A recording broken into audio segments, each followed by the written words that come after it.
Come in, look around, sit at the desk, and stay as long as you want. That's what Andy Beshear, Kentucky's 63rd governor, told me as I stood outside his office. I was 14. A year before, I had joined Kentucky Youth Assembly, or KYA for short. We'd meet at the Capitol once a year in Frankfort to discuss and debate bills. I'd only been to KYA once, but my sponsor suggested that I run for governor. She said, "You have a good chance of winning, and I believe you can do it." I went from selling my ideas to a small group of people to selling myself to over 500 students.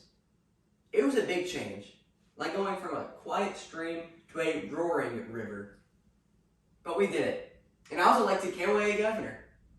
But the real excitement was yet to come. After the next year's meeting, my mom suggested that we go to the governor's office. Maybe we could meet him. The worst they can say is no. And so we went. We walked into the governor's office, and a lady greeted us. My dad asked if we could see the governor. She said, "I'm so sorry, but you know they had that tornado in Mayfield last night, and he's gone to survey the damage." Defeated, we left. But just as we were leaving, Governor Beshear appeared with 2 state policemen behind him. I was shocked. My dad introduced me as the KYA governor. Governor Beshear then shook my hand and said, "Hello, Governor. My name's Andy." I was so surprised, I didn't know what to say. I shook his hand and said, "I'm John Carter, and it's an honor to meet you." He said, "The honor's all mine."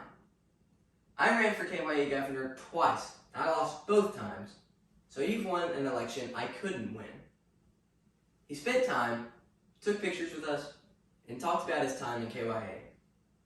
He said to the lady, "Sandy, can you clear off my desk? Governor Wilson would like to go in and have a look around."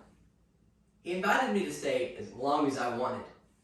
He said, "Keep on your path, and maybe someday you can become the governor of Kentucky."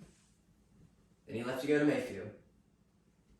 As Sandy opened the door, my parents remarked how nice and inviting Governor Beshear had been. Sandy said, "You know he's the real deal." Sitting in his chair, looking at his pictures, I felt the importance of his office. I saw the newspaper on his desk. The ink was still fresh, with the picture of the tornado damage in Mayfield. That night, we watched him on TV, walking with the president through the debris in Mayfield. We had later learned that 57 people had lost their lives in that storm. I was blown away by the fact that even with all his responsibilities, he took the time out of his day to call me governor. Sandy was right. He is the real deal.